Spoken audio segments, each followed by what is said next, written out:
Olá, está começando o Senado Agora. Pela primeira vez na história da República, um senador foi preso no exercício do mandato. Mas pela lei, o plenário do Senado deve resolver sobre a prisão.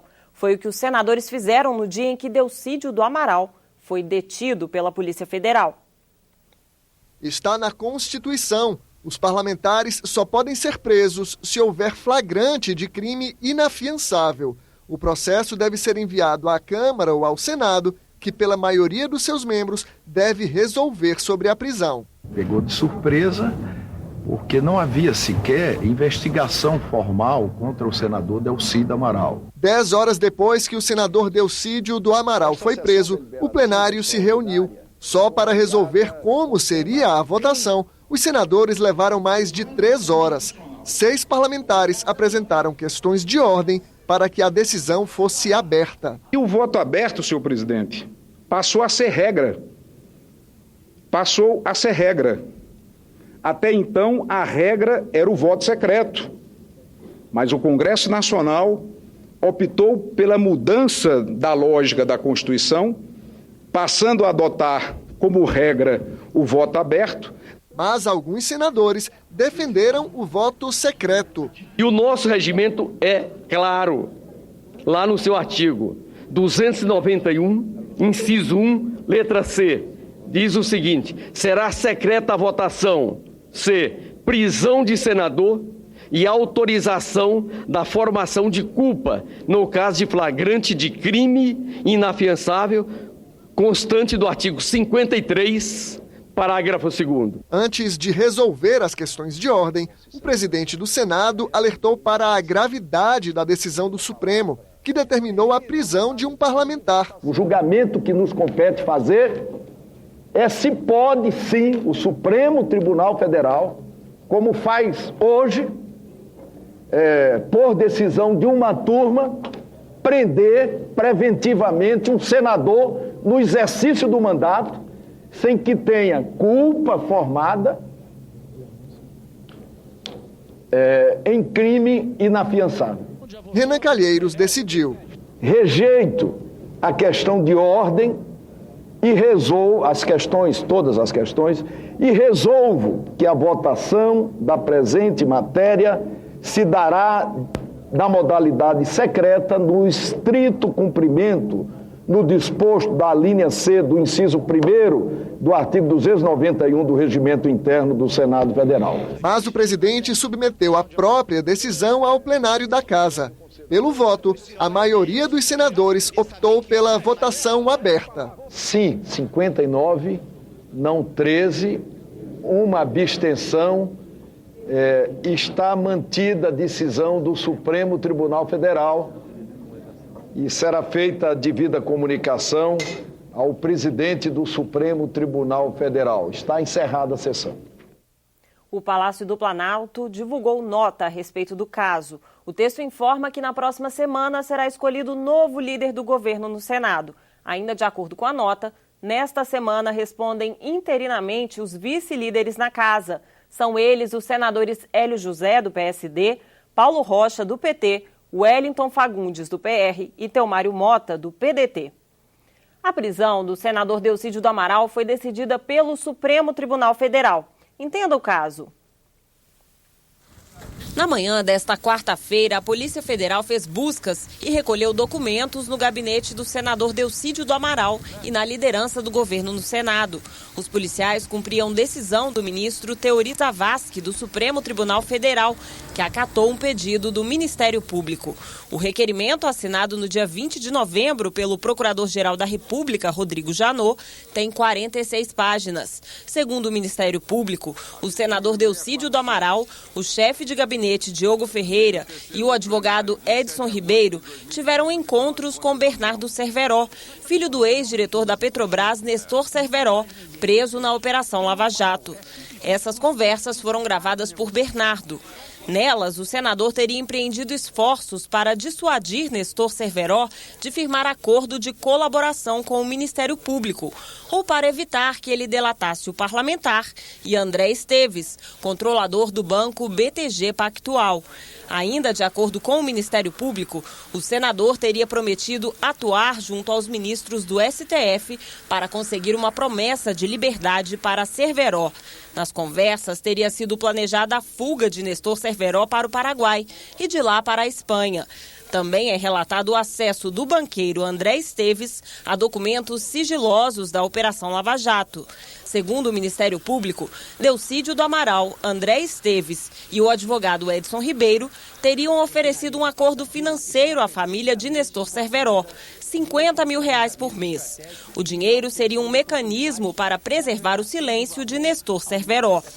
Na noite de terça-feira, o ministro do STF, Teori Zavascki, decretou a prisão cautelar dos 4 citados nas conversas. E na manhã desta quarta-feira, a segunda turma do tribunal fez uma reunião pública e aberta em que confirmou a decisão. O senador Delcídio, o banqueiro André Esteves e o advogado Edson Ribeiro estão, tecnicamente, em estado de flagrância, uma vez que estão manejando meios para embaraçar, no plano da operação Lava Jato, a investigação criminal. O gabinete do senador Delcídio do Amaral divulgou nota sobre a prisão do parlamentar. Veja a íntegra do texto. A defesa do senador Delcídio do Amaral manifesta inconformismo em relação à decisão da segunda turma do Supremo Tribunal Federal e a convicção de que o entendimento inicial será revisto. Questiona-se o fato de que as imputações tenham partido de um delator já condenado, que há muito tempo vem tentando obter favores legais com o oferecimento de informações. Questiona-se também a imposição de prisão a um senador da República que sequer possui acusação formal contra si. A Constituição Federal não autoriza a prisão processual de detentor de mandato parlamentar e há de ser respeitada como esteio do Estado Democrático de Direito. Assina a nota Maurício Silva Leite, advogado do senador Delcídio do Amaral. O presidente do PT, partido do senador Delcídio do Amaral, divulgou nota em que se diz perplexo com os fatos que levaram à prisão do parlamentar. De acordo com Rui Falcão, o partido não tem obrigação de qualquer gesto de solidariedade com Delcídio do Amaral, porque os atos atribuídos a ele não têm relação com sua atividade parlamentar ou de filiado ao Partido dos Trabalhadores. Na nota, o presidente do PT afirma ainda que vai convocar uma reunião da Comissão Executiva Nacional para adotar as medidas que a direção partidária julgar cabíveis. Foi apresentado nesta quarta-feira o relatório da medida provisória 696, que trata da reforma ministerial. A votação na comissão mista que analisa a matéria está marcada para a próxima terça-feira. A medida faz parte do pacote de ajuste das contas do governo federal. A MP 696 reorganizou a estrutura administrativa do Poder Executivo, acabou com cargos públicos, fundiu ministérios, transferiu competências. Senadores e deputados apresentaram 60 sugestões de mudanças ao relatório do senador Donizete Nogueira, que acolheu 8 emendas. O relatório mantém a redução do número de ministérios, que cai de 39 para 31. O nome do Ministério das Mulheres, da Igualdade Racial e dos Direitos Humanos passa a incluir a expressão da juventude. A pesca ganha uma secretaria especial na estrutura do Ministério da Agricultura. A Secretaria da Micro e Pequena Empresa, hoje vinculada à Secretaria de Governo da Presidência da República, passa a responder ao Ministério do Desenvolvimento, Indústria e Comércio Exterior. E a ABIN, Agência Brasileira de Inteligência, também sai da Secretaria de Governo e será vinculada à Casa Civil. Basicamente, o que nós procuramos fazer foi aperfeiçoar e melhorar a medida provisória, inclusive com apoio do governo em alguns aspectos, com apoio aqui do Senado e da Câmara e com apoio daqueles que vieram dialogar com a gente para poder fazer a medida provisória ser mais eficiente, para poder garantir a essa reforma administrativa uma melhor efetividade. Cada comissão permanente do Senado é responsável por avaliar uma política pública do governo federal. Neste ano, o Colegiado de Infraestrutura analisa a gestão de recursos hídricos, de saneamento e de energia. Para ajudar no relatório, os senadores ouviram especialistas do setor energético. O representante do Ministério das Minas e Energia fez um balanço dos investimentos no setor, citou o desafio de equilibrar oferta e demanda nos próximos anos e garantiu que, apesar das condições climáticas desfavoráveis, não vai faltar energia elétrica em nenhuma região, nem mesmo no Nordeste, onde a seca é mais dura. Essa região hoje, ela é suprida, além das usinas da bacia do Rio São Francisco, ela é suprida também por um enorme parque eólico, por um conjunto de usinas térmicas e pelo forte reforço que se fez da integração através da transmissão com a região norte e com a região sudeste, que assegura que mesmo com a diversidade climática, mesmo com os estoques baixos de água nos reservatórios do Nordeste, o suprimento da região Nordeste está absolutamente assegurado, o que nos deixa com bastante tranquilidade. O setor elétrico vive uma crise sem precedentes, disse o presidente da Associação de Geradores de Energia. E quem vai pagar a conta da crise é o consumidor. O setor elétrico vai sair de 2015 debilitado, devendo em todos os seus segmentos, os segmentos da geração, no segmento da transmissão e nos segmentos do consumo, né? Ou seja, todo mundo devendo. O consumidor no final não sabe, mas ele vai pagar uma conta nos próximos 5 anos de vários bilhões de reais, mas ele está devendo e não sabe. O secretário de Energia de São Paulo apontou como alternativa o estímulo ao gás natural na matriz energética. É preciso que haja uma garantia de energia para garantir o crescimento do país. E esta garantia, senadores, é exatamente o gás. O gás, nós temos o privilégio de um trabalho desenvolvido durante os últimos 50 anos pela Petrobras, hoje temos gás disponível. E é disto que eu acho que nós deveríamos estar tratando com muita profundidade. Este foi o último debate feito pela Comissão de Infraestrutura dentro do trabalho de avaliação de políticas públicas. O relator, senador Fernando Bezerra, deverá apresentar no dia 16 de dezembro o relatório final com as sugestões para os setores de recursos hídricos, saneamento e energia no país. O nosso relatório vai contribuir para indicar os aperfeiçoamentos no marco legal, na legislação e na sugestão de políticas públicas, como, por exemplo, a proposta que foi trazida hoje de uma ampla revisão do modelo energético brasileiro. A Comissão do Desenvolvimento Nacional aprovou um projeto para acelerar as licenças ambientais de obras de infraestrutura. A proposta segue para a votação no plenário. Portos, ferrovias, estradas e hidrelétricas.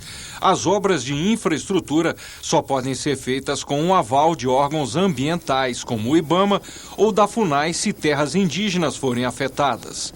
O licenciamento é feito em 3 etapas. O que acontece hoje é que, por falta de aparelhamento desses órgãos que dão parecer sobre as questões ambientais, as questões ambientais ou condicionantes demoram 3, 4 anos para serem colocados por determinado órgão, o que, de certa forma, quebra a equação econômica financeira de qualquer concessão pública. A proposta de Jucá, votada na Comissão Especial do Desenvolvimento Nacional, busca acelerar o processo. Cria licença integrada. Além disso, se o poder público não se manifestar no prazo estabelecido, a obra estará automaticamente liberada. O licenciamento especial só pode ser feito se o empreendimento for considerado de interesse estratégico para o país. Por isso é necessário um decreto do presidente da República.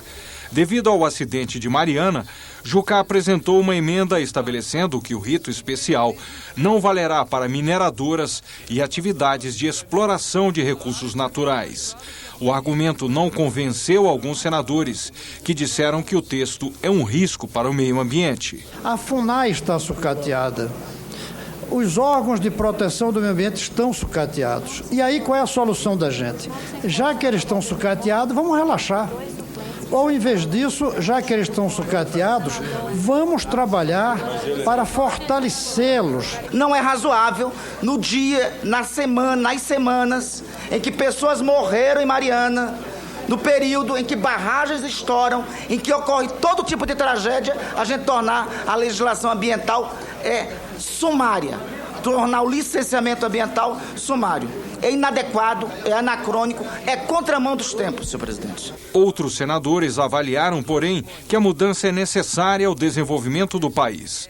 Por isso, o projeto foi aprovado. Eu sou a favor de que haja um ritmo que permita o licenciamento ambiental de forma unificada e de forma que possa permitir a implantação desses projetos estratégicos. O Brasil não pode perder tempo. O governo pode ter prazo de 48 horas para reconhecer situações de emergência ou estado de calamidade pública nos municípios, estados e no Distrito Federal. É o que prevê o projeto de lei aprovado pela Comissão de Desenvolvimento Regional e Turismo.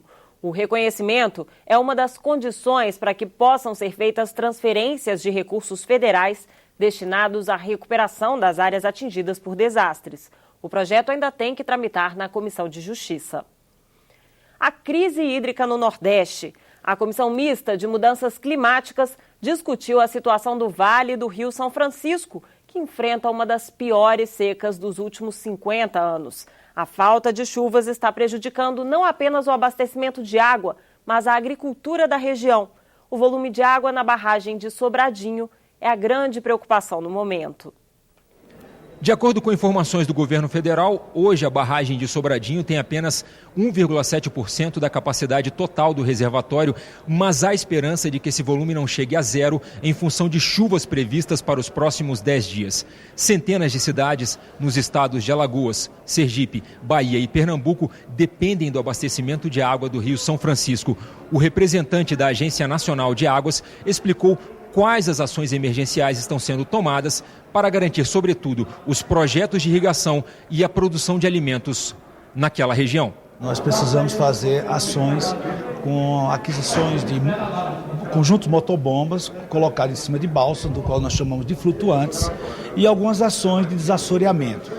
O que nós estamos fazendo com isso é garantir o fornecimento de água para que nós possamos continuar irrigando e, consequentemente, produzindo alimentos. E agora a grande discussão é como enfrentar o próximo ano de 2016, para que a gente possa chegar ao final do próximo período seco em uma situação melhor do que a gente vivenciou no ano de 2015. E para isso, um dos temas que está sendo debatido é reduzir, a partir do dia 20 de dezembro, a redução da vazão de Sobradinho, da barragem de Sobradinho, dos atuais 900 metros cúbicos por segundo para 800 metros cúbicos por segundo, no sentido de guardar mais água na barragem de Sobradinho.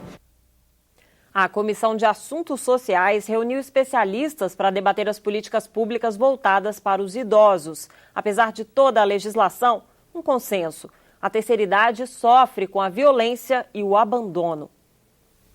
200 milhões de brasileiros, 26 milhões idosos acima de 60 anos. O Brasil está envelhecendo. A estimativa é triplicar a população da terceira idade até 2050. Para cada 100 crianças, teremos 73 idosos. A Comissão de Assuntos Sociais reuniu especialistas para debater as políticas públicas voltadas para a terceira idade. A ausência do representante do governo federal foi criticada. Inadmissível, senador presidente, que uma comissão permanente do Senado da República chame-a, convide-a para uma audiência pública da maior importância e simplesmente a gente vem aqui lamentar a ausência daquela que teria que estar aqui para dar as explicações. Mas as críticas também se estenderam às políticas públicas em vigor, consideradas boas no papel, mas fora da realidade vivida pelos idosos do país. Nós temos Política Nacional do Idoso, Estatuto do Idoso, Política Nacional de Saúde do Idoso. Nós temos o SUAS, Sistema Único de Assistência Social.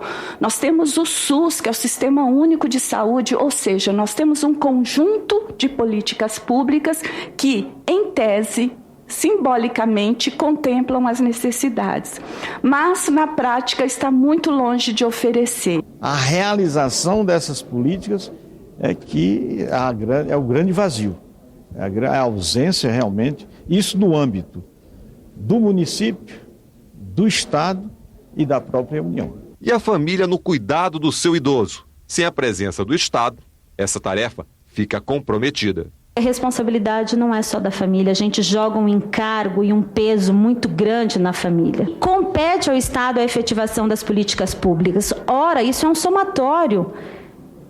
Se a família não tem o apoio dessas políticas, como que ela poderá exercer esse cuidado? Violência e falta de prioridade dos investimentos também foram lembradas durante a audiência pública. Para cada X investido pelo poder público ao idoso institucionalizado, havia 10x de investimento na criança na creche e faltam creches. Não estou dizendo que tem creche, não. Existia 15x de investimento para o menor em conflito com a lei e 30x para os presidiários. Uma das maiores violências que o idoso sofre é a violência patrimonial, né?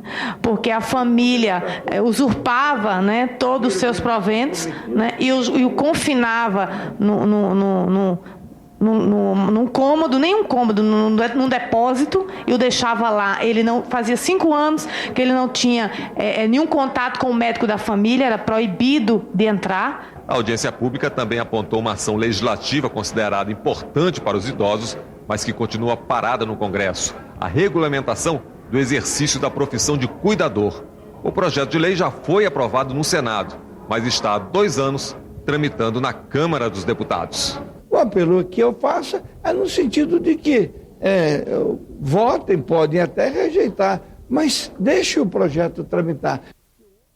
A Lei Brasileira de Inclusão foi destaque na abertura da 9ª Semana de Valorização da Pessoa com Deficiência, que o Senado promove todos os anos. O auditório Petrônio Portela estava lotado.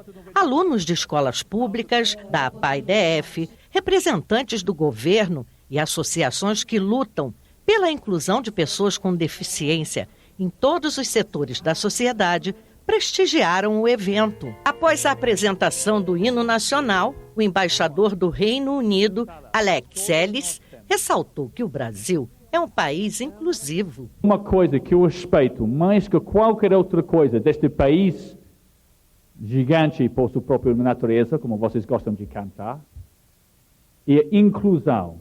Nunca estive com pessoas que, por natureza, incluem tão facilmente outras pessoas.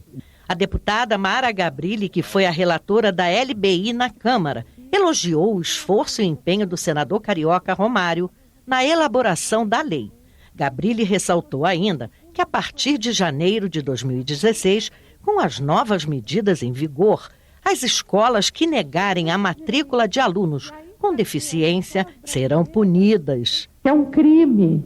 São muitos brasileiros que chegam nas escolas, brasileiros com deficiência, e têm suas matrículas recusadas, e muitas vezes de forma velada. Quando uma escola vira para a mãe e fala: seu filho não vai ser feliz aqui. Isso não pode mais acontecer nesse país. O último a discursar foi o senador Romário, que, além de presidir a mesa de abertura do evento, é presidente da Comissão de Educação do Senado.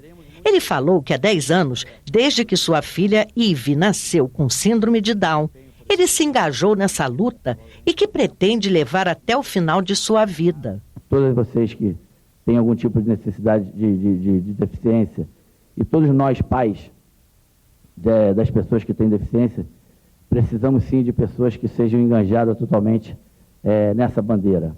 Este é o servidor do Senado Federal, Aires Neves, que há 23 anos trabalha aqui conosco. Aires, você fez concurso público para chegar até ao Senado, né?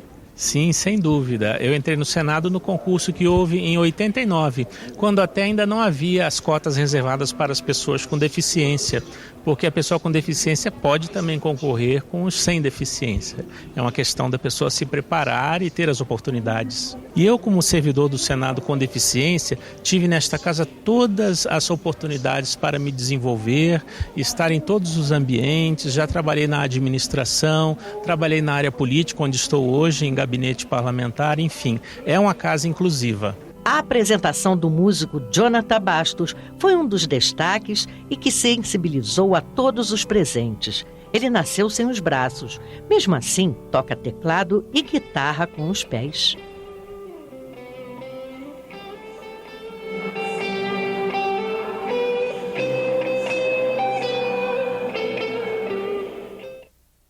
Você pode ter mais informações sobre a Semana de Valorização da Pessoa com Deficiência no portal de notícias senado.leg.br/notícias. As atividades vão até a próxima quarta-feira.